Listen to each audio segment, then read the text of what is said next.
दोस्तों, आज की इस वीडियो में मैं आपको माता दुर्गा के अंतिम रूप यानी नवम रूप मां सिद्धिदात्री के बारे में कुछ विशेष बातें बतलाने वाला हूं। अगर आपने भी नवरात्रि किया है और आप नवमी के दिन मां सिद्धिदात्री की पूजा कर सिद्धियां पाना चाहते हैं तो आपको यह वीडियो पूरा ध्यान से देखना होगा, क्योंकि इस वीडियो में मैं आगे आपको एक ऐसी विशेष पूजा बतलाने वाला हूँ जिसके करने के बाद ही माँ सिद्धिदात्री की पूजा संपूर्ण हो पाती है। तो दोस्तों चलिए वीडियो की शुरुआत करते हैं और आपको इन सभी बातों के बारे में विस्तार से बताते हैं। और वीडियो में आगे जाने से पहले आप सबसे मैं ये निवेदन करूंगा कि कमेंट बॉक्स में आप जय माता दी लिखना नहीं भूलें। वीडियो अच्छी लगे तो वीडियो को लाइक कर दें और चैनल पर नए हैं तो चैनल को सब्सक्राइब भी कर लें। आपकी जानकारी के लिए बता दें, इस चैनल से होने वाली पूरी कमाई का 50% हिस्सा गरीबों के कल्याण के लिए दिया जाता है। तो दोस्तों मेरे चैनल को सपोर्ट जरूर कीजिएगा, इससे माता रानी की कृपा आप पर हमेशा बनी रहेगी और साथ साथ कलयुग के राजा बालाजी की भी कृपा आप पर हमेशा बनी रहेगी। तो दोस्तों माँ दुर्गा की 9वीं शक्ति का नाम सिद्धिदात्री है। ये सभी प्रकार की सिद्धियों को देने वाली है। नवरात्रि पूजन के 9वें दिन इनकी उपासना की जाती है। इस दिन शास्त्रीय विधि विधान और पूर्ण निष्ठा के साथ साधना करने वाले साधक को सभी सिद्धियों की प्राप्ति हो जाती है। सृष्टि में कुछ भी इसके लिए अगम्य नहीं रह जाता।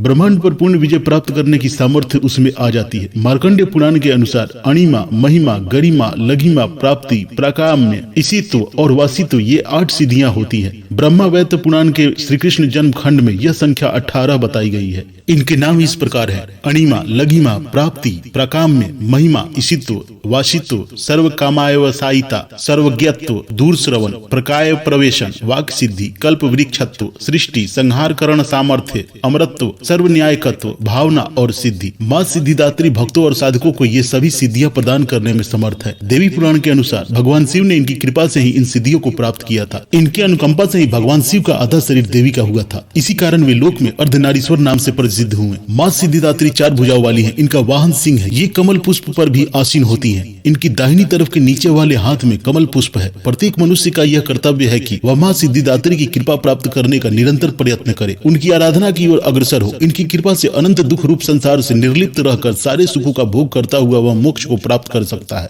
9 दुर्गाओं में माँ सिद्धिदात्री अंतिम है। अन्य 8 दुर्गाओं की पूजा उपासना शास्त्रीय विधि विधान के अनुसार करते हुए भक्त दुर्गा पूजा के 9वें दिन इनकी उपासना में प्रवृत्त होते हैं। इन सिद्धिदात्री माँ की उपासना पूर्ण कर लेने के बाद भक्तों और साधकों की लौकिक, पारलौकिक सभी प्रकार की कामनाओं की पूर्ति हो जाती है। सिद्धिदात्री माँ के कृपा पात्र भक्त के भीतर कोई ऐसी कामना शेष बचती ही नहीं जिसे वह पूर्ण करना चाहे। वह सभी संसारिक इच्छाओं, आवश्यकताओं और स्पृहाओं से ऊपर उठकर मानसिक रूप से माँ भगवती के दिव्य लोकों में विचरण करता हुआ उनके कृपा रस पीयूष का निरंतर पान करता हुआ विषय भोग शून्य हो जाता है। माँ भगवती का परम सानिध्य ही उसका सर्वस्व हो जाता है। इस परम पद को पाने के बाद उसे अन्य किसी भी वस्तु की आवश्यकता नहीं रह जाती। माँ के चरणों का यह सानिध्य प्राप्त करने के लिए हमें निरंतर नियमनिष्ठ रहकर उनकी उपासना करनी चाहिए। माँ भगवती का स्मरण, ध्यान, पूजन हमें इस संसार की आसारता का बोध कराते हुए वास्तविक परम शांतिदायक अमृत पद की ओर ले जाने वाला है। इनकी आराधना से जातक को अणिमा, लधिमा, प्राप्ति, प्रकाम्य, महिमा, इसित्व, सर्व कामावसायिता, दूरश्रवण, प्रकामा प्रवेश, वाक सिद्ध, अमृत, भावना सिद्धि आदि समस्त सिद्धियों, 9 निधियों की प्राप्ति होती है। आज के युग में इतना कठिन तप तो कोई नहीं कर सकता, लेकिन अपनी शक्ति अनुसार जब तब पूजा अर्चना कर कुछ तो माँ की कृपा का पात्र बनते ही हैं। प्रत्येक सर्वसाधारण के लिए आराधना योग्य यह श्लोक सरल और स्पष्ट है। माँ जगदम्बे की भक्ति पाने के लिए इसे कंठस्थ कर नवरात्रि में 9वीं के दिन इसका जाप जरूर करना चाहिए।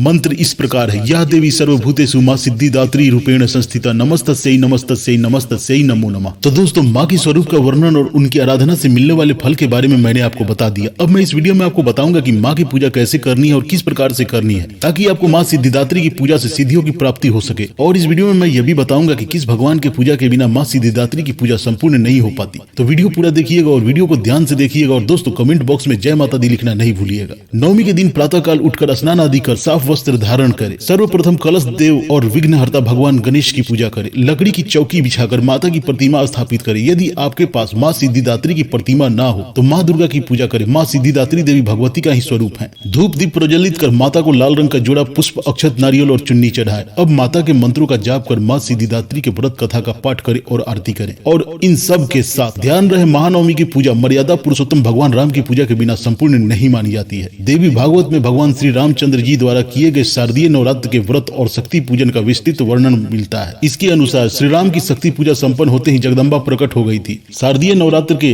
व्रत का पारण करके 10वीं के दिन श्री राम ने लंका पर चढ़ाई कर दी। कालांतर में रावण का वध करके कार्तिक कृष्ण अमावस्या को श्री रामचंद्र जी भगवती सीता को लेकर अयोध्या वापस लौट आए। तो दोस्तों माता सिद्धिदात्री के पूजा के साथ साथ आप प्रभु श्री रामचंद्र की भी पूजा जरूर करें, जिनकी पूजा करने के बाद माँ सिद्धिदात्री की पूजा संपूर्ण मानी जाती है। अतः जातक को नवरात्रि के अंतिम दिन माता सिद्धिदात्री की पूजा के साथ साथ प्रभु श्री राम की भी पूजा जरूर करनी चाहिए, जिससे जातक को नवरात्रि की पूजा का पूर्ण फल प्राप्त होता है और उसे माता सिद्धिदात्री द्वारा विशेष आशीर्वाद भी मिलता है। तो दोस्तों, मेरी बताई हुई यह जानकारी अगर आपको अच्छी लगी हो तो वीडियो को लाइक जरूर कीजिएगा और चैनल पर नए हो तो चैनल को सब्सक्राइब भी कर लीजिएगा, ताकि आगे भी इसी तरह की वीडियो मैं आपके लिए ला सकूं।